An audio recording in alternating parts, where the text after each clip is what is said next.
நம்ம இப்போ என்னோடய அறை, சின்ன ரூமு, ஆய்வுக்கு பயன்படுத்தின அறை, கீழ்ப்பட்டினம் தொடர்பான ஆய்வுக்கு பயன்படுத்தின அறை. ஒரு முக்கியமான குறிப்புகளை கியூஆரை கன்வெர்ட் பண்ணி அந்த டிஸ்பிளேல போட்டிருப்பேன். இந்த கியூஆரை ஸ்கேன் பண்ணோம்னா சம்மந்தப்பட்ட ஆவணங்களை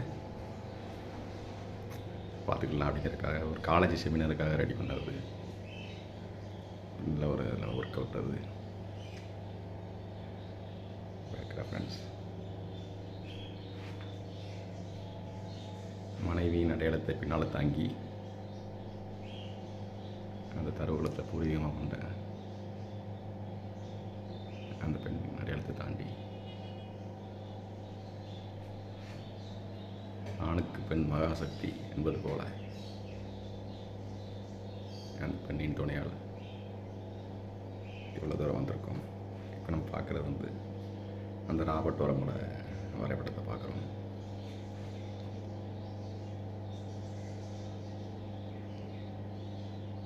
ஒரு இலக்கு, அந்த ஒரு இலக்கு நோக்கி பயணித்து அந்தளவுக்கு நம்மளால் 80% வெற்றிகரமாக வந்திருக்கோம். இதில் அந்த குறுக்கு கோடுகள் போட்டு பிரித்து பார்த்துருக்கோம். அந்த அவனோட அக்யூரஸியை பிரித்து பார்க்குறதுக்காண்டி கிரிட்டு ட்ரா பண்ணி, கம்ப்யூட்டரில் ட்ரா பண்ணி எந்தெந்த இடங்கள் என்னென்ன இதில் வருகிறத டீட்டெயில் குறித்து பார்த்துருக்கோம். பார்த்து அனலைஸ் பண்ணி பார்த்தது.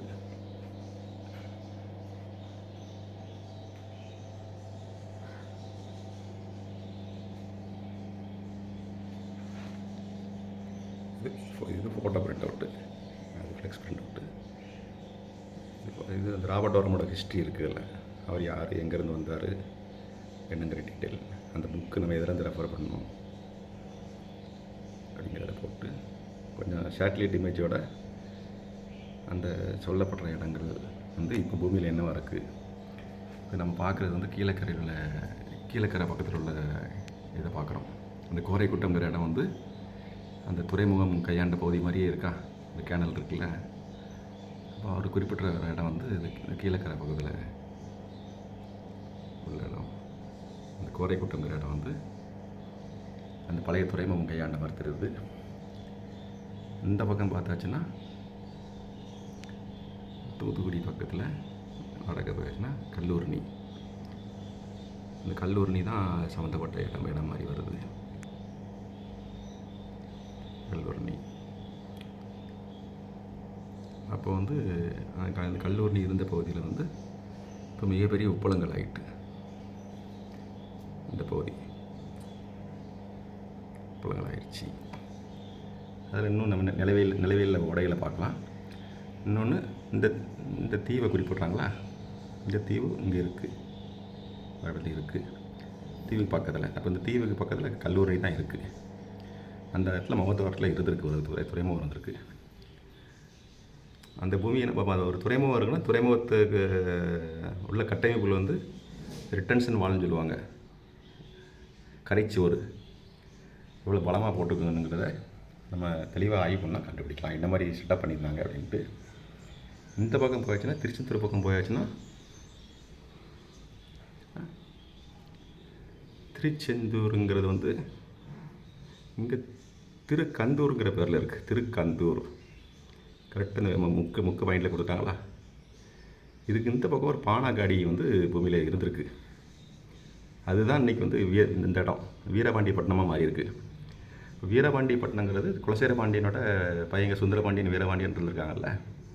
இப்போ இந்த நகரம் டிஸார்டரில் அழிஞ்ச பிறகு வீரபாண்டியப்பட்டினங்கிற இடங்கள் வருது, குலசேரப்பட்டினம் அதுபடி டெவலப் ஆகுது. இப்போ இதில் ஒரு முக்கியமாக ஒரு ஏரியை பார்க்குறோம். இந்த ஏரி வருது. இந்த ஏரி இந்த பூமியில் திருச்செந்தூருக்கு இங்கிட்டு வரும்னு வச்சுக்கோங்களேன். குறிப்பாக இந்த இடத்துல பார்க்கலாம். இந்த இடத்துல இந்த வரைபடத்தில் அது குறித்த தகவல் இந்த இடத்துல. அந்த ஏரி இங்கே பார்த்தீங்கன்னா இந்த பூமியில் இந்த வால் மாதிரி உள்ள பகுதி இப்படியே இங்கே சேருது. போட்டுருக்கு. மன்னூருங்கிற ஊர் இந்த குதிரைமொழி தேரி சொல்லுது. இந்த குதிரைமொழி தேரி எங்கிட்ட இருக்கா, குதிரைமொழி தேரி, செம்மண் தேரி. அதான் மன்னூர்னு குறிப்பிட்டிருக்காங்க. மன்னூருங்கிறது மகாபாரதத்தில் வருது, மன்னூருங்கிற இடம் வருது. அப்போ காயல்பட்டினம் இருக்குது, காயல்பட்டினம் இருக்குது, திருக்கந்தூர் இருக்குது, புன்னக்காயல் இருக்குது. இப்போ இந்த காயல்பட்டினத்தை பற்றி குறித்தவங்க எதனால் இந்த குளத்தூருக்கு இங்கிட்ட கீழ்பட்டினத்தை பற்றி குறிப்பிடலை அப்படிங்கிறது அவங்களோட அசைன்மெண்ட்டை சொல்லுது நமக்கு. அந்த ஒரு மிகப்பெரிய தலைநகரம் வந்து மண்ணுக்குள்ளே போயிருக்குங்கிறத, இந்த நதியோட இடம் மாற்றம். இப்போ இந்த இடத்துல கலந்த அந்த தீவும் இல்லை, நதியும் இல்லை. சேட்டலைட்டில் பார்த்தா தெரியும் உங்களுக்கு. இந்த 2 தீவு இருக்குது. அந்த 2 தீவுக்கு இது மேல் பக்கம் உள்ள இந்த இடத்துல உள்ள தீவை காணும். இந்த தீவு வந்து ஐலண்ட் வந்து அண்டர்வண்ட் ஆகிருக்கு, கடலுக்குள்ளே முங்கியிருக்கு. அது என்னங்கிறது அந்த பகுதியை வந்து நம்ம இப்போ உள்ள நவீன தொழில்நுட்ப வர வந்து லேட்டில் லாங்கிடியூட் அவரோட ட்ராயிங் வச்சு பார்க்கும்போது வந்து அந்த இடத்துல டைவிங் பார்த்தோம்னா அது என்னவாக இருந்துச்சு. ஏன்னா அதில் க்ரீன் கலர் கொடுத்துருக்கிறதுனால அது வந்து மக்கள் வசித்த பகுதிங்கிறது குறிப்பிடுது, இன்ஹாபிட்டட். அதுக்கு சான்றாக இந்த தீவு தண்ணிக்கிலே போயிடுச்சு. பின்னால் உள்ள பட்டினமருதர் பவுண்டரியில் உள்ள 2 தீவுகள் பட்டினமருதரோட பவுண்டரியில் இருக்குது. அதுக்கு மேல் பக்கம் உள்ள தீவில் வந்து இன்னும் இருக்குது, தீவு இருக்குது, அளவு குறைஞ்சிட்டுன்னு வச்சுக்கோங்களேன். அதுலேயும் நிறைய பானைகள், எச்சங்கள், வேலோட ஜாஸ் கிடச்சிது, எல்லாமே கிடச்சிது, எச்சங்கள் கிடக்கு. முறையாக அந்த தீவுகள் பகுதியும் ஆராய்ச்சி பண்ணும்போது, ஏன்னா அதில் க்ரீன் கலருக்கு கொடுத்ததுனால ஹேபிடன்ட், மக்கள் வாழ்ந்த பகுதிங்கிற மாதிரி கொடுத்துருக்காங்க. இது வந்து வான்தீவு, கொசவார் தீவுங்கிற இந்த 2 தீவுமே வந்து அந்த அதிக அலைகள் வரும்போது தண்ணிக்குள்ள முங்குதா வைக்கதான்னு தெரியல. அதில் மாதிரி ரெட் கலரில் கொடுத்துருக்காங்க, என்ன மீன் பண்ணி கொடுத்துருக்காங்கன்னு தெரியல. அப்போ இந்த துறைமுகங்கள் இருந்த பகுதி நமக்கு வந்து முக்கிய தடயங்களாக அமையுது. இப்போ எதில் அவங்க வந்து துறைமுகங்கள் வந்து அவங்க கையாண்ட இடங்கள் போட்டிருந்தாங்களோ அதில் என்ன மாதிரி ஸ்ட்ரக்சர் பண்ணி, எவ்வளோ பரப்பளவில் தோண்டி, அவங்க எவ்வளோ ஆழத்தில் தோண்டி, எவ்வளோ கட்டுமானங்கள் கட்டி, மண்ணுகள் சரியாக வச்சு பண்ணால் அந்த நாவிகள் உள்ளே வரும். அது நாவிகளோட பயன்பாடு எவ்வளோ டன்னேஜ் ஹேண்டில் பண்ண முடியும். கணக்கில் இருக்குல்ல, ஒரு பொருளின் நிறைக்கு தக்கன நீர் வெளியேறும். அப்போ அந்த அதோட நீர் கொள்ளளவு வச்சு எவ்வளோ டன்னுகள் கையாள முடியுங்கிற கெப்பாசிட்டியை நம்ம கணக்கு பண்ணலாம். அந்த போர்ட்டில் வந்து எவ்வளோ கையாண்டுருக்கலாங்கிறத முன்னோர்களோட நம்ம வணிக திறமையை நம்ம அனலைஸ் பண்ணலாங்கிறது என்னோட கருத்து. குறைக்குட்டம் இந்த பக்கம் டிசிடபிள்யூ சாகுபுரம் இருக்கிற இடம் கரெக்டாக வருது. அதில் இன்னும் கேனல் இருக்குது. பூமியில் இன்னும் நிலப்பரப்பில் வந்து டிசிடபிள்யூவில் வந்து அந்த கேனல் இன்னும் இருக்குது. டிசிடபிள்யூக்கு பின்னால் வந்து இன்னும் அந்த கேனல் இருக்குங்கிறது சொல்கிறாங்க. அடுத்து நம்மளோட கல்லூரணி. இந்த 3 இடமும் ஒரு முக்கியமான ஆய்வுக்கு உட்பட்ட இடம். இந்த ராபர்ட்டோரம் வரைபடம், இந்த குறிப்பிட்ட இந்த வரைபடத்தை அரசுடைமை ஆக்க சொல்லி மேப் ஹவுஸ் ஆஃப் லண்டனில் வந்து அந்த வரைபடம் இருக்குது. மேப் ஹவுஸ் ஆஃப் லண்டன் டாலரில் போட்டிருக்காங்க. வாய்ப்புள்ளவங்க வாங்கலாம், பொருளாதார நிதி நம்ம கிடையாது. வாங்கினா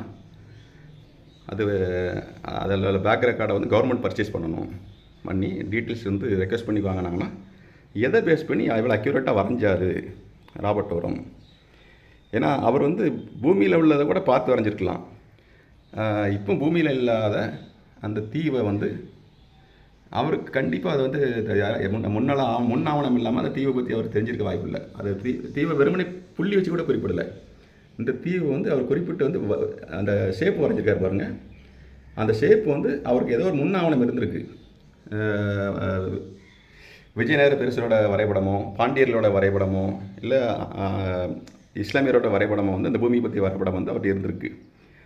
அப்போ இவ்வளோ எக்ஸலண்ட்டாக வரைஞ்சாருன்னா அவருக்கு எதாவது பேக் ரெக்கார்டெலாம் பண்ண முடியாது. இன்னொன்று, ராபர்ட்டோரம் வந்து என்னென்னா, அவரோட லைஃப்பில் உள்ள மிஸ்ட்ரி என்னென்னா, அவர் 1770 சொசைட்டி ஆஃப் ஆன்டிக்வாரிஸ் ஆஃப் லண்டன்கிற ஒரு இதில் ஃபெல்லோ வராரு. அவங்க வந்து அவங்க எங்கே காலனைசேஷன் பண்ணுறாங்களோ அங்கே உள்ள பழங்கால ஆவணங்களை வந்து கைப்பற்றிடுவாங்க. அது சம்மந்தமாக ஆய்வுகள் நடத்தி அந்த ஊரோட வரலாறு வந்து என்ன இப்போ தெரிஞ்சுக்கிட்டு பண்ணுறது அவங்களோட டியூட்டி.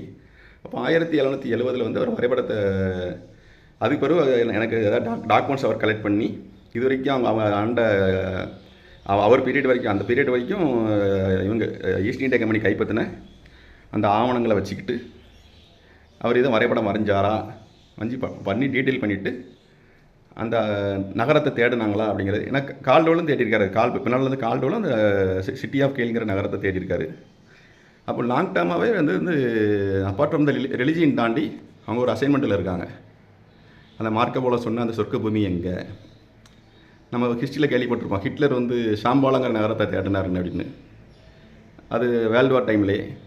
அப்போ அந்த காலத்தில் அவங்கள்ட்ட இருந்த ஆர்வம் வந்து அந்த நகரத்தை தேடணும், அதில் உள்ள ட்ரெஷர்ஸை தேடணுங்கிற நோக்கத்தில் இருந்தாங்களா, என்ன மாதிரி அசைன்மெண்ட்டில் பண்ணார் அப்படிங்கிறது, ராபர்ட் வாரம் வந்து இவ்வளோ எக்ஸலண்ட்டாக ஒர்க் பண்ணார் அப்படிங்கிறது தெரியுது.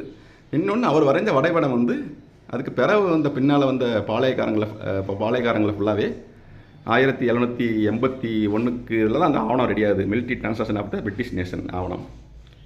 அதில் தான் 1778 ட்ராயிங் பண்ணி அவர் 104வது பக்கத்தில் அவர் வைக்கிறாரு. இப்போ அந்த அந்த அந்த காலகட்டத்துக்கு பிறகு வந்த பீரியடில் பேனர்மோன் லூசிங்டன் எல்லாமே வர்றாங்க. வந்து பாளையக்காரங்களை ஃபுல்லாகவே சரண்டர் பண்ண வைக்கிறாங்க. வச்சு மார்ச் பாஸ்ட் போய் சரண்டர் பண்ணி எடுத்து அடையாளங்களை ஃபுல்லாக அழிச்சு பாளையக்காரங்களை ஃபுல்லாக வெப்பன்ஸ் சரண்டர் பண்ண வைக்கிறாங்க. கடுமையான சட்டங்களை போடுறாங்க. இதுதான் வரலாறு நமக்கு சொல்கிறது. அதுக்கப்புறம் ஊமத்திரையோ மருது சகோதரர்களோ எல்லாருமே வந்து வீழ்த்தப்படுறாங்க. ஏன்னா ஸ்ட்ராட்டஜி படையை மூவ் பண்ணுறதுக்கு. இதில் பார்த்திங்கன்னா அத்தனை கோட்டையிலையும் குறிச்சிருப்பாங்க. அந்த 71 கோட்டையிலையும் குறிச்சிருப்பாங்க. 71 கோட்டையிலையும் குறிச்சிட்டாங்கன்னா அவங்க ஸ்ட்ராட்டஜி ஃபிக்ஸ் பண்ணுறதுக்கு ஈஸியாக இருக்குங்கிறனால இந்த மேப்பு தான் East India Company British government வந்து அடுத்தடுத்து நம்மளை ஃபுல்லாகவே டாமினேட் பண்ணி பண்ணுறதுக்காக, நம்மளோட ஃபுல்லாக சப்ரஸ் பண்ண பிறகு தான் அதிக அளவிலான அவங்களோட காரியங்களை சாய்ச்சிருக்காங்க. தொழில்நுட்பம் டெவலப்மெண்ட்ங்கிற பேரில் நம்மளோட வளங்கள் சூறையாடப்படுது, மக்கள் கொடுமைப்படுத்தப்படுறாங்க. அதிக அளவிலான பஞ்சங்கள் அது பிறகு தான் வருது. அந்த காலகட்டத்துக்கு பிறகு தான் 1800க்கு பிறகு தான் பஞ்சங்கள் கொடுமையான பஞ்சங்கள் வருது. செயற்கை பஞ்சங்கள், இயற்கை பஞ்சங்கள், பல விவாதங்கள் இருக்குது, நிறைய விஷயங்கள் இருக்குது பண்ணுறாங்க. நம்மளோட நோக்கம் இந்த நகரம் வந்து ஒரு மிகப்பெரிய capital of the Coromandel cost.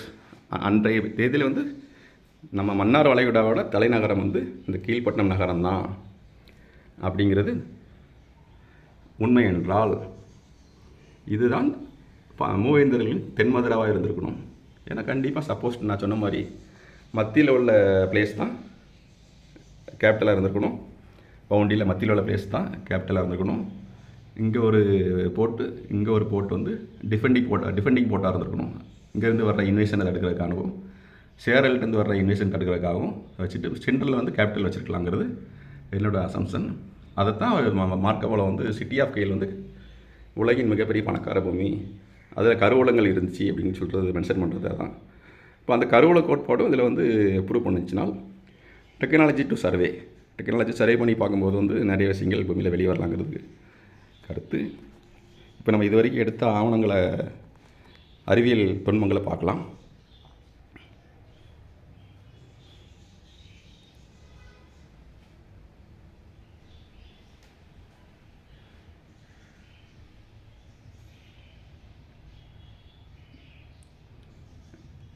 Pipe line அது சீவேஜுக்கு பயன்படுத்தினதா இல்லை குட் வாட்டருக்கு பயன்படுத்தினதா ஒரு எச்சங்கள் கிடக்கு. இது நம்ம அந்த மலட்டாருன்னு சொல்லப்படுற அதில் எச்சம் இல்லை, அந்த கேனல் தரவுகுளத்தில் பகுதியில் கிடச்சிது. அப்போ அங்கேருந்து தண்ணி கொண்டு போனாங்களா இல்லை வேஸ்ட் வாட்டரை கொண்டு விட்டாங்களா அப்படிங்கிறது தெரியல. இது மெடிவல் பெரிய பிரிக்ஸு 11 இன்ச்சு நீளம் பெரிய பெரிய பிரிக்ஸாக இருக்கும். இது வந்து அந்த உரக்கிணறில் உள்ள சாம்பிள் பீஸு. இது ஒரு அழகான கலையம். இது ஒரு உரக்கிணறில் உள்ள கலை. இதில் அந்த கதிர்களை அந்த நெல் பொக்குன்னு சொல்லுவாங்கள்ல, அதில் உள்ள வச்சு பண்ணியிருக்காங்க. அது மேபி சில்னஸ்க்காக பண்ணியிருக்கலாம், இல்லை ப்யூரிஃபிகேஷனுக்காக பண்ணியிருக்கலாம், ஃபில்டர் மாதிரி யூஸ் பண்ணியிருக்காங்க. எதோ பர்பஸ்க்கு யூஸ் பண்ணியிருக்காங்க என்ன தெரியுது. இது எல்லாமே ரூஃப் டைல்ஸோட பீசஸ்ஸு.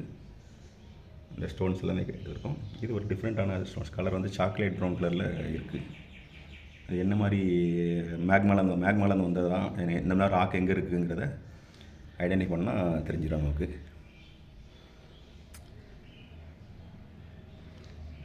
ஆக்சஸ்ஸு யூஸ்டு, எல்லாமே யூஸ்டு பீசஸ். எதுவுமே புதுசு கிடையாது, யூஸ்டு பீசஸ்ஸு. இது மருந்து அடிக்கிற அந்த உரல். இது கை கிருப்புக்காக அந்த ஒரு எஜ்ஜி கொடுத்துருக்காங்க பாருங்கள். கை விரலை வச்சு பிடிச்சோம்னா, உதாரணத்துக்கு கை விரலை வச்சு பிடிச்சோம்னா இப்படி கிருப்பு கிடைக்கும்.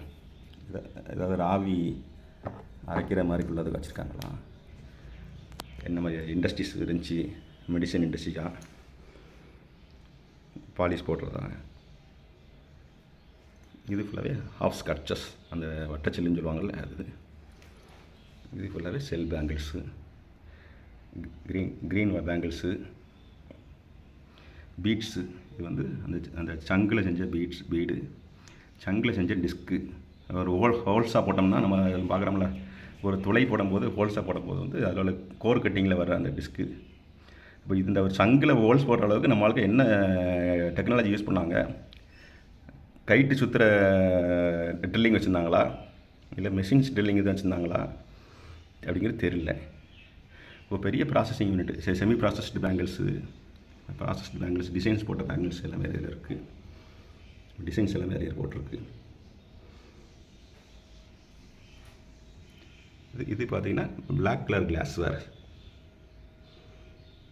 Glassware, ruby, muscovite mineral glass. கண்ணாடியும் மண்ணுக்குள்ளே பதிஞ்சிருக்கு. அது பழசா இல்லை இப்போ பின்னால் அந்த கம்பெனிக்காரங்க யூஸ் பண்ணாதாங்கிறத சயின்டிஃபிக்காக பார்க்கணும். அதில் கொஞ்சம் கெமிக்கல்ஸ் கொஞ்சம் ஒட்டியிருக்கிறதுல, கிளிட்டரிங் இருக்கிறதுல, அதாவது ரசாயனங்கள் யூஸ் பண்ணாங்களா நம்ம ஆளுக்கு அந்த நேரம் தெரியல. இது செலனைடுன்னு சொல்லப்படுற கல்.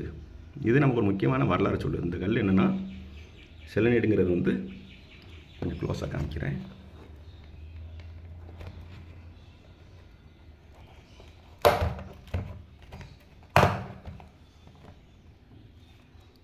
இந்த செலனைடுங்கிறது ஜியாலஜிக்கல் என்ன சொல்கிறாங்கன்னா, இந்த சிப்சம்னு சொல்கிறோம்ல, சிப்சம் வந்து லாங் டேர்மாக இருக்கும்போது, சிப்சமோட அந்த கரைந்த பொருட்கள் வந்து பூமியில் இறங்கும்போது மெக்மாவோட டெம்பரேச்சர் எங்கே 200 டிகிரிகிட்ட ரீச் பண்ணுதோ அந்த இடத்துல ஒரு லேயர் ஃபார்ம் ஆயிருங்காங்க. அப்போ நான் மக்கள்கிட்ட செக் பண்ண சொல்கிறாங்க, அதில் கிணறு வெட்டவங்க, போர் போடுறவங்க இருப்பாங்கள்ல, அவங்ககிட்ட சொல்கிறாங்க 70 அடியில் கரெக்டாக இந்த பாறை மாதிரி இந்த கல் வருதான். பெரிய பெரிய பீசஸ் வரும் போல் இருக்குது. ப்ரீசியஸ். இது வந்து மெடிக்கல் ப்ராப்பர்ட்டி உள்ளது. மெடிக்கல் பிஓபின்னு சொல்லுவோம்ல, காலில் அந்த மாவு கட்டு போடுறாங்கல்ல, அந்த மாதிரி இது யூஸ் பண்ணுறதுக்குள்ள இந்த ஒயிட் மைக்கா மாதிரி இருக்கும். 70 அடியில் ஆரம்பித்து 15 அடி ப்ளஸ், அதாவது 85 அடி வரைக்குமே ஆழத்தில் இந்த லேயர் இருக்குது. குறிப்பிட்ட இந்த இடத்துல மட்டும் தான் இருக்குது. இதுக்கு எங்கிட்ட மற்ற தூத்துக்குடிக்கு நான் சவுத் சைடில் உள்ள உப்பளங்கள் பகுதியில் கிடையாது. அப்போ குறிப்பிட்ட இந்த பகுதியில் மட்டும் தான் நிறைய வெல்ஸ் இருக்குது. நம்ம அந்த கிணறுகளுக்கு உப்பளத்துக்கு யூஸ் பண்ணுற தூளா கிணறுகள் இருக்குது. இப்போ பெரிய பெரிய கிணறுகள் 20 மீட்ரு 30 மீட்டர் அகலத்தில் பெரிய கிணறுகள் இருக்குது, படிக்கட்டுகள் போட்டிருக்கு, ஒரு பாரம்பரியமாக இருக்குது. அப்போது இந்த பகுதி தான் நீண்ட நெடுக்காலமாக உப்பளமாக யூஸ் பண்ணிகிட்டு இருக்காங்க, இந்த பட்டினமருது தரவகுளம் பகுதி வந்து. அப்போது இதுதான் வந்து இந்த கீழ்பட்டினம் சொல்கிறது தான் நம்ம சிலப்பதிகாரத்தில் சொல்லப்படுற மதுரை மூதூர் நகராக இருந்திருக்கும் அப்படிங்கிறது என்னோடய கணிப்பு. மூதூர் நகர் போனால் உப்பு வியாபாரம் செஞ்சு பழச்சிக்கலாம், முத்து வியாபாரம் செஞ்சு பழச்சிக்கலாங்கிறது வந்து அந்த படத்தில் வசனத்திலே வரும், இலக்கியத்திலையும் வரும். அப்போது அந்த மூதூர் நகருங்கிறது நீண்ட நெடுக்காலமாக உப்பளம் யூஸ் பண்ண இந்த பகுதியாக இருந்திருக்கும் அப்படிங்கிறது. தென்மதுரை மண்ணில் அழிவிட்ட அந்த மதுராபதி தெய்வம் காவல் காத்த அந்த தென்மதுரை என்பது தான் என்னோடய மெயின் தீம். இதில் பார்த்திங்கன்னா கிராஃபிட்டிஸ், முக்கியமான கிராஃபிட்டிஸ் இதில் இருக்குது. மேண்டிங் ஸ்கிரிப்ட்னு சொல்கிற மாதிரி இது ஸ்கிரிப்ட் இருக்குது. ஸ்கிரிப்ட் இப்படி இருக்கும். இது கிட்டலா வேறுன்னு சொல்கிற ஸ்கிரிப்ட். இந்த பானையிலேருந்து உள்பக்கம் வந்து இந்த மாதிரி லைன்ஸ் இருக்கும். இது ஒரு எக்ஸலண்ட் ட்ராயிங் பண்ணுது. ஒரு ஃபிஷ் இருக்கும், ஃபிஷ்ஷை வந்து ஹண்ட் பண்ணுற மாதிரி ஒரு ஸ்டிக் வச்சு ஹண்ட் பண்ணுற மாதிரி ஒரு இமேஜ் இருக்குது. இது என்ன பர்பஸ் பண்ணியிருக்காங்க தெரியல. ஒரு ஸ்டோனுக்கு கல்லில் வந்து இந்த லைன்ஸ் போட்டு ஒரு ஷேப்பில் அடிச்சிருக்காங்க, 2 பக்கம் அடிச்சிருக்காங்க பாருங்கள். இது ஏதாவது சீல் பர்பஸுக்கு யூஸ் பண்ணாங்களா? ஒரு 45 இயரில் நிறைய இருக்குது, நம்பர் ஆஃப் லைன்ஸ் நிறையா இருக்குது. இது எதுக்கு, என்ன பர்பஸ்க்காக? அதே மாதிரி இதில் பாருங்கள், ஒரு ஓட்டில் வந்து வெள்ளை கலர் கோட்டிங் கொடுத்து அதுலேயும் லைன்ஸ் இருக்குது. டெரகோட்டா நம்ம சுடுமண் ஓடு தான் அது இருக்குது. இது வந்து புள்ளி குறியீடு உள்ள பானை ஓடு. 3 புள்ளிகள் வந்து வச்சிங்கன்னா ஒரு 45 டிகிரி ஆங்கிளில் வந்து அந்த பானையோட விளிம்பில் வந்து 3 டாட்ஸ் வைக்கிறாங்க. இது ஒரு குறியீடு. இதே குறியீடு இன்னொரு இதில் இருக்குது. என்ன பார்த்திங்கன்னா சேம் லைக் தட். அதே மாதிரி தான் 45 டிகிரி ஆங்கிளில் அந்த புள்ளிகள் இருக்குது. அப்போ அந்த 45 டிகிரி ஆங்கிளில் புள்ளிகள் அடிக்கிறதுங்கிறது ஏதோ ஒரு சிம்பிள், அந்த நம்ம முன்னோர்கள் யூஸ் பண்ண அந்த ட்ரேடிங் சிம்பிள், அந்த என்ன மாதிரி மீனிங் பண்ணுதுன்னு தெரில. இந்த மாதிரி கிராஃபிட்டிஸ் நிறையா இருக்குது, ஏகப்பட்ட கிராஃபிட்டிஸ் இருக்குது. இப்போ இந்த மேண்டிக் ஸ்கிரிப்ட் மாதிரியே ஒரு 3-4 ஸ்கிரிப்ட் இருக்குது. இப்போ மேண்டிக் ஸ்கிரிப்ட்டுங்கிறது BC 8000 to 4000 வரைக்கும் யூஸ் பண்ணால் காமன் ஸ்கிரிப்ட். சுமேரியர்கள், south Indians, Africans, Egyptians use பண்ண காமன் ஸ்கிரிப்ட்டுங்கிறது ஆய்வாளர் சொல்கிறாங்க. அப்போ இந்த மேண்டிக் ஸ்கிரிப்ட்டுங்கிறது எந்த காலகட்டத்தில் உள்ளது நிற்கிது? BC 8000 to 4000ங்கிறது நம்மளை குறைஞ்சி 6000 வருஷத்துக்கு பின்னால் கொண்டு போயிடும் வரலாறு. இப்போ இது எந்த காலகட்டத்தில் உள்ளதுங்கிறது சயின்டிஃபிக்காக நம்ம வந்து எதை பண்ணி பார்க்கும்போது தெரியும். அறிவியல் பூர்வமாக அரசாங்கத்தில் நிரூபிக்க முடியும். அழகழகான குறியீடுகள் உள்ள பாட்ரிஸ், ஜாடி விளிம்பு டிசைன்ஸு, எக்ஸலண்ட் டிசைன்ஸ் பண்ணியிருக்காங்க. இது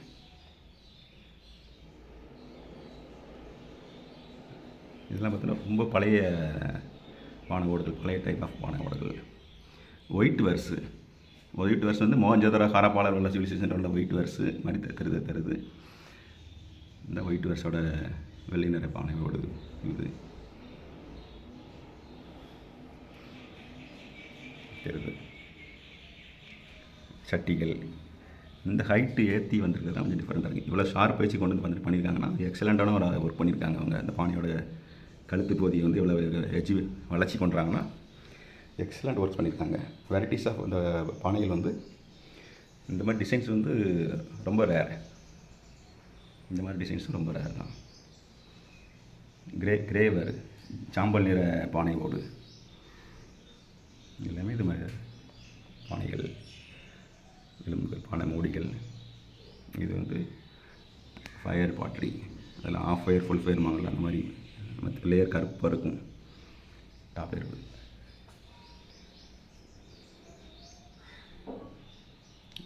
ஸ்லிப் வேர்ஸ் இருக்குது. எல்லாமே அழகிய வேலைப்பாடுகள் கொண்ட டிசைன்ஸ் போட்ட பானைகளோட சாம்பிள்ஸ். நம்மளோட நாகரீகத்தை வெளிக்கொண்டு வந்ததுக்காக ஒவ்வொன்றே சாம்பிள்ஸ் எடுத்திருக்கோம். இப்போ இதில் செராமிக்ஸில் என்னென்ன கலர்ஸ் இருக்குது பாருங்கள். செராமிக் வேர்ஸில் வந்து கலர்ஸ் லைக் இந்த மாதிரி க்ரீன் இருக்குது, க்ரே இருக்குது, இந்த மாதிரி கலர் இருக்குது,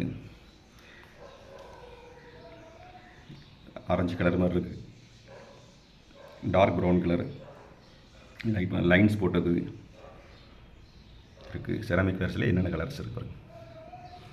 இந்த செராமிக்ஸ் வேர்லாம் வந்து இவ்வளோ வெரைட்டிஸ் வச்சுருக்காங்க அப்படின்னா இது குறிப்பிட்டு ஒரே இடத்துல. இப்போ இந்த போர்ஷனில் வந்து சவுத் போர்ஷன், நார்த் போர்ஷன் இருக்குது. நமக்கு சவுத் போர்ஷன்ஸில் நிறைய கிடைக்கும். அப்போ அது வந்து ரெசிடென்ஷியல் ஏரியாவா இல்லை அது ஒரு ட்ரேடிங் ஏரியாவா, செராமிக்ஸ் வேர் ட்ரேடிங் ஏரியாவா? உதாரணத்துக்கு நம்ம கன்னியாகுமரியில் பார்க்குறோம், கடற்கரை ஓரத்தில் நிறைய கடைகள் இருக்குது. அதே மாதிரி அந்த காலத்தில் ட்ரேடிங்காக யூஸ் பண்ண இடங்களா அப்படிங்கிறது தெரியல. ஒரு மக்கள் வாழ்ந்த போது உள்ளே இருந்திருக்கலாம், ட்ரேடிங்காக உள்ள ஷாப்பிங் காம்ப்ளெக்ஸ் மாதிரி இருந்திருக்கலாம், என்னங்கிறது தெரியும். ஆரம்பிக்கிறாங்களா சீக்கிரம் அகழ்வாராய்ச்சி. இவ்வளவும் வந்து அந்த குறிப்பிட்ட அந்த 300 ஏக்கர் இடத்துல ஆன் த ஃபீல்டில் மேல் பக்கம் சர்வே பண்ணல, என்னோடய கண்ணால் எடுத்தது. ஊர் மக்கள் துணையோட ஊர் மக்களோட ஸ்போர்ட்ஸில் எடுத்தது. ரூஃப் டைல்ஸு இருக்குது. இது ஒரு கட்டுமானத்தோட சிதைவு. அதில் ஒரு எம்பளம் தருது. அதில் நம்ம வீடுகளில் பண்ணுறோம்ல, டிசைன்ஸ் பண்ணுறோம்ல, கொத்தாரோட கைவண்ணத்தை காமிக்கிறார்ல, இந்த மாதிரி இது ஒரு கட்டுமானத்தோட சிதைவு. இவ்வளோ டார்க் கலரில் இருக்குது. இதே மாதிரி கட்டுமானங்கள் நிறைய கிடக்கு. அது இன்னொரு ஏரியாவில் கிடக்கு. ஆர்கியாலஜி டிபார்ட்மெண்ட்டை சொல்லியிருக்கு. இது ஃபுல்லாகவே ஃபெரஸ் மிக்சிங்கில் ஸ்லாக்ஸு, இரும்பு கலந்து உள்ள கழிவு.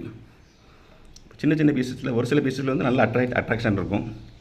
இந்த மார்க் பண்ண இடத்துல மேக்னட்டோட அட்ராக்ஷன் இருக்கும், மற்ற இடங்களில் இருக்காது. ஃபவுண்டி ஸ்லாக்ஸு. அப்போ என்ன ஒரு பெரிய ப்ராசஸ் நடந்திருக்கு அந்த இடத்துல. ப்ராசஸ் பண்ணி பிரிச்சுருக்காங்க. நம்ம மெட்டல்ஸை வந்து சயின்டிஃபிக்காக பிரிச்சுருக்காங்க. என்ன டெக்னாலஜி நம்ம ஃபர்னஸ் யூஸ் பண்ணாங்க அப்படிங்கிறது பார்க்கலாம். அது ஃபர்னஸ் யூஸ் பண்ணக்குள்ள எச்சங்கள் வந்து நம்ம இப்போ அந்த ஃபயர் பிரிக்ஸ் வந்து தரவுக்குளத்தில் இது வரைக்கும் நம்ம எடுக்கலை. அது மேபி கிடக்கலாம். இப்போது அடுத்து நம்ம பார்க்குறது வந்து முக்கியமான விஷயம். இப்போ இந்த போர்ஷன்ஸ் எல்லாமே வந்து நம்ம சொன்ன மாதிரி தீவு, அந்த பட்டினமருதில் 2 தீவு இருக்குது. ஒரு தீவில் அந்த அந்த வேலோட ஜா இருக்குதுனோம்ல, அந்த வேலோட ஜா வந்து இந்த இருக்குது. அதில் இந்த மாதிரி பாட்ரிஸ் இருக்குது, கிரே பாட்ரிஸ் இருக்குது, டிசைன்ஸ் பாட்ரிஸ் இருக்குது, ஸ்லிப்பர்ஸ் இருக்குது. எல்லாமே அந்த பூமியில் வந்து மேல்பரப்பில், ஏன்னா அங்கே அது ரெஸ்ட்ரிக்டட் ஏரியா, யாரும் போக முடியாது. அங்கே விஓ கூட கிராப் சர்வேக்காக போனோம். போகும்போது அந்த ஊர் பஞ்சாயத்து தலைவர், விஓ நாங்கள்லாம் போயிருக்கும்போது வந்து பார்த்துட்டு இருந்தது. இன்னும் டீப்பாக நம்ம ஸ்டடி பண்ணோம்னா நிறைய விஷயங்கள் எடுக்கலாம். அந்த மண், அந்த தண்ணிக்குள்ளே புதஞ்சிருக்கிற நம்ம எடுத்தது இந்த தீவு, இந்த இருக்குல்ல, இந்த தீவு நம்ம எடுத்தது.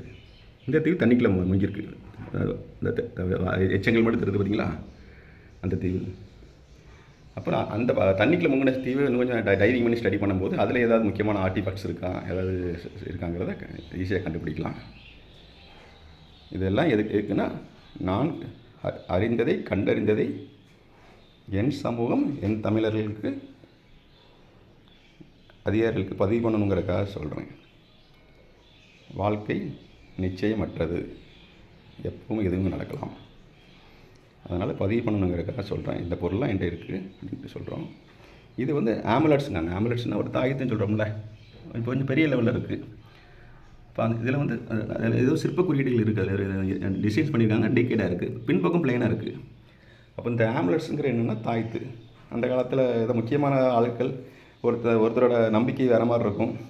ஒவ்வொரு இயற்கையை வழிபட்டவங்க தானே, இல்லை ஒருத்தர் குருவை வழிபட்டவங்க. அப்போ அவங்க மரணத்துக்கு பின் அவங்க கூட சேர்ந்து வச்சு பொருட்களை புதைக்கும் போது இந்த ஆம்புலன்ஸில் அந்த எம்பளத்தை அவங்க வழிபட்ட தெய்வத்தை வச்சு சேர்த்து வச்சு புதைக்கிறதாக ஒரு ஐதீகம் இருக்குங்கிறது தாய்லாந்தில் கிடைக்கிற ஆம்புலன்ஸோட வரலாறு. தாய்லாந்தில் மேக்ஸிமம் புத்தரோட ஆம்புலன்ஸ் வருது. அப்போ புத்தர் குறியீடு நிறையா வருது. இது தெரியாதனால அது என்னங்க சொல்ல முடியலாம். தமிழ் கடவுள் முருகராக இருக்கலாம், லக்ஷ்மியாக இருக்கலாம், இல்லை விஷ்ணுவாக இருக்கலாம், இல்லை சிவனாக இருக்கலாம், அது எதுவாக இருக்கலாம். அது என்னங்கிறதே தெரியவில்லை. ஆனால் ஒரு ஆம்புலன்ஸுங்கிறது நமக்கு தெரியுது. ஏன்னா இதை வந்து சாண்டில் பண்ணதுனால இது ஃபேப்ரிகேட்டட், நேச்சுரல் கிடையாது. அப்படிங்கும்போது இது வந்து ஆயுதத்துக்கு பயன்படுத்த முடியாது. ஏன்னா எட்ஜி வந்து ஹார்டு இருக்காது, ஹார்ட்னஸ் கொண்டு வர முடியாது. அதனால் இது வந்து ஆர்டிஃபிஷியல் தான், ஆம்புலன்ஸாக இருக்குங்கிறது தான் என்னோட கருத்து. இப்போ அப்படியே இந்த பக்கம் வந்தோம்னா என்னோடய வரைபடத்தை பார்த்துட்டோம், ஒர்க் அவுட் பண்ணதை பார்த்துட்டோம். இந்த கியூஆரை ஸ்கேன் பண்ணிங்கன்னா யாருனாலும் அந்த புக்ஸில் கூகுள் புக்ஸில் எடுத்துக்கலாம். கூகுள் புக்ஸில் தான் இந்த மேப்பை வச்சுருக்காங்க. அவங்களோட சைட்டில் போனீங்கன்னா டைரெக்டாக நீங்கள் சைட்டில் போய் எடுத்திங்கன்னா வேறு லிங்க்ஸில் இன்டர்நெட் ஆட்சியில் போனீங்கன்னா அந்த 104 பக்கத்தில் மேப் இருக்காது.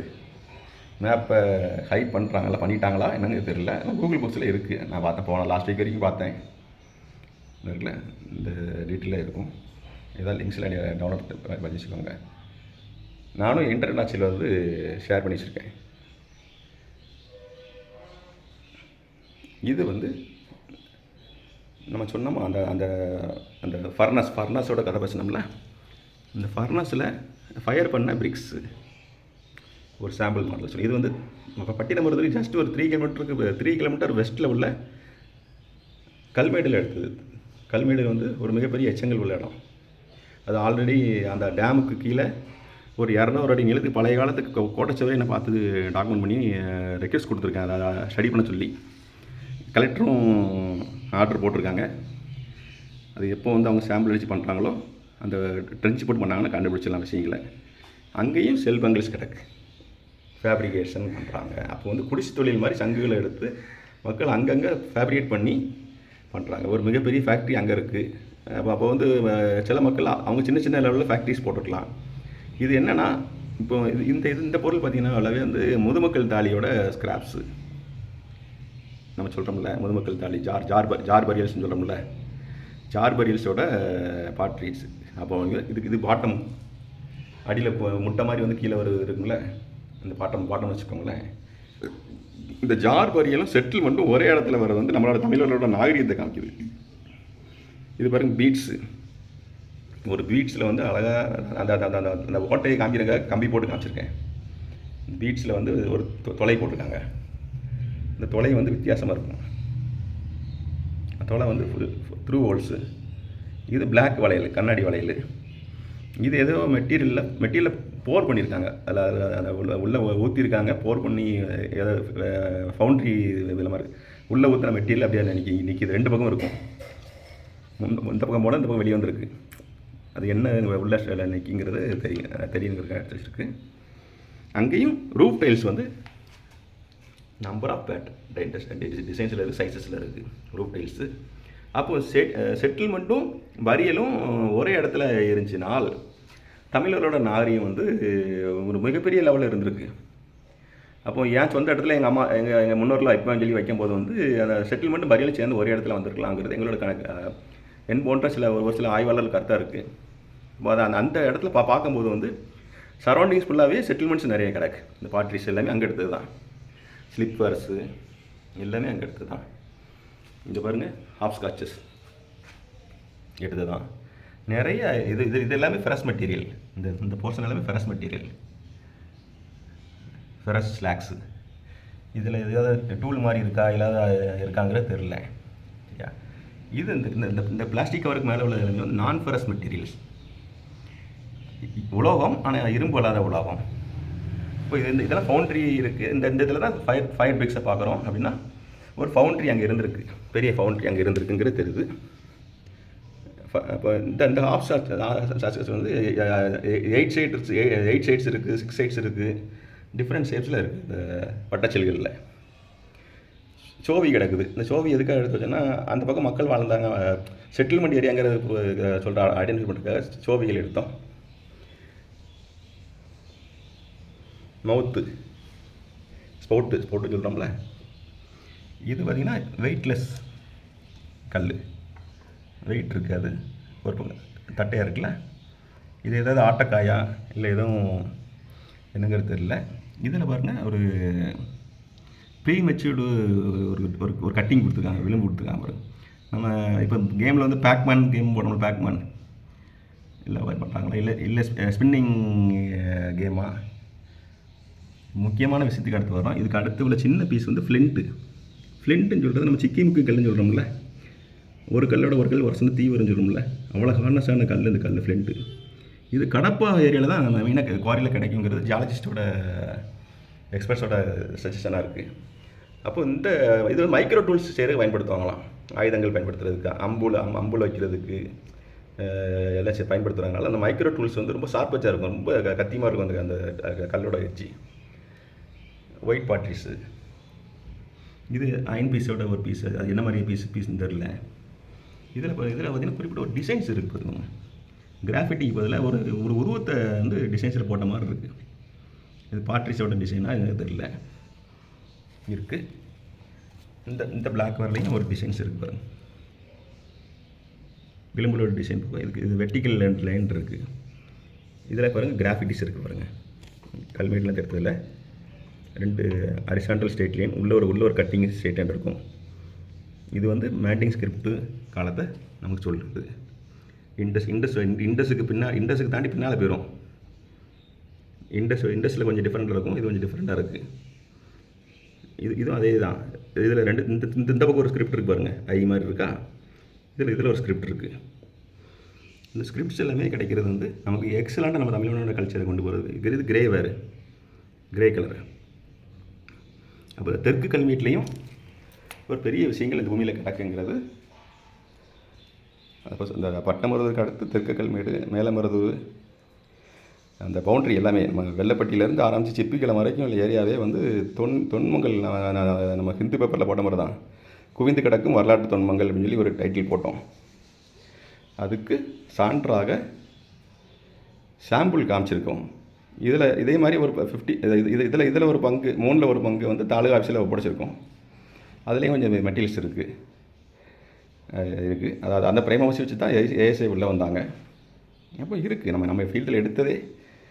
நம்ம மொத்தத்தில் ஒரு 10 சர்வே பேர் 12 சர்வே பேர் போனால் இவ்வளோ எடுத்துருக்கான்னு வச்சுக்கோங்களேன். கண்டினியூஸாக போனால் மேற்பரப்பிலே அள்ளலாம். இவங்க ட்ரெஞ்சி போட்டு பண்ணுறத விட மேற்பரப்பில் எடுத்து வச்சு எழுதுறதே நம்ம ஏற கொண்டு வரும்னு வச்சுக்கோங்களேன். ப்ராப்பராக ட்ரெஞ்ச் பண்ணாங்கன்னா நம்மளோட அந்த ட்ரைனேஜ் கல்ச்சர், இந்த பைப்லாம் இருக்கிறதுனால ட்ரைனேஜ் கல்ச்சரு, யூஸேப்டு ஸ்லாப்ஸ்லாம் கிடக்கு. நம்ம அந்த ட்ரைனேஜ் கொண்டு போவாங்கள்ல, நிறைய வீடியோஸில் பார்க்குறோம்ல, ட்ரைனேஜை ஓப்பன் ட்ரைனேஜி, அதுக்குள்ளே டீட்டெயில்ஸ் எல்லாம் தண்ணிகள் போகிறதுக்குள்ள கால்வாய் எல்லாமே இருக்காங்க கிடக்கு. அந்த பூமி என்ன சொல்லுதுன்னு பார்ப்போம். நல்ல ஒரு இது மனதிற்கு நிம்மதி அரசாங்கம் அறிவித்தது. வருவாய்த்துறையும் மாவட்ட ஆட்சியர் நிர்வாகமும் மிக எக்ஸலண்ட்டாக நமக்கு வழிகாட்டி பாதுகாத்து வந்துட்டுருக்காங்க. இன்றும் தொடர்ந்து நமக்கு ஆதரவு தருவாங்கங்கிற நம்பிக்கை இருக்குது. தொழில்துறைக்கு தேவை மக்களின் ஆதரவு. மக்கள் ஆதரவாக இருக்கும் பட்சத்தில், தைரியமாக இருக்கும் பட்சத்தில் தமிழனின் வரலாறு உலகம் போற்றுற அளவுக்கு பின்னோக்கி செல்லும் என்பது நம்பிக்கை. வெறுமனே தமிழன் என்று பேசினால் ஆகாது. மக்களும் தைரியமாக வருகின்ற தரவுகளை தொழில்துறைக்கு பதிவு பண்ணால் அந்த பூமியை வச்சு நிறைய விஷயங்களை வரலாறுக்கு சொல்லலாம். அதனால் சுற்றுப்புற கிராமத்தில் உள்ள மக்கள் தைரியமாக என்ன செய்வாங்க, ஒரு வருஷம் சோதனை பண்ணிவிட்டு பூமியை கொடுத்துருவாங்க. ஒரு ட்ரென்ச் போட்டால் போதும், ஒரு ஊருக்கு ஒரு ட்ரென்ச் போட்டால் போதும். அந்த அந்த அந்த மண்ணினுடைய வரலாறை சொல்லிவிட்டு கொடுத்துருவாங்க. இடத்த சீஸ் பண்ணுறது அரசாங்கத்தின் நோக்கம் இல்லை. இதுதான் அவங்க என்கிட்ட சொல்கிற கருத்து. நாங்கள் செக் பண்ணிவிட்டு கொடுத்துருவோம் சார். பெரிய ப்ராஜெக்ட்னால் 4-5 வருஷம் ஓடும். ஒரு ட்ரென்ச் 2 ட்ரென்ச் போடலாம் 6 மாதம் 1 வருஷத்தில் முடிச்சுட்டு அனலைஸ் பண்ணிவிட்டு கொடுத்துருவாங்க. மக்கள் பயப்பட வேண்டாம். நம்ம வரலாறு நம்ம கையில். மக்களுக்கு விழிப்புணர்வு வரணுங்கிறக்காக தான் அந்த வீடியோ. பயப்பட வேண்டாம் மக்கள் யாரும் அடிக்கிறதுக்கு. சில மக்கள் பயப்படுறாங்க, அரசாங்கம் எடுத்துருவாங்களோ சொத்தை அப்படின்ட்டு. நம்மளை பார்த்தாலே பயப்படுறாங்க. பயப்பட வேண்டாம். தொன்மத்தை பாதுகாப்போம், வரலாறை மேம்படுத்துவோம். அறிவியல் சொல்லும் வரலாறு. தொழில்துறைக்கு ஊக்கப்படுத்துவோம். காவல்துறை நண்பன் மாதிரி தொழில்துறையும் நம்ம வரலாற்றின் நண்பன் தான். உண்மையாக கிடைத்ததை சொல்லுவோம், உண்மை வெளிக்கொண்டு வருவோம். வாழ்க வளமுடன், வாழ்க வையகம்.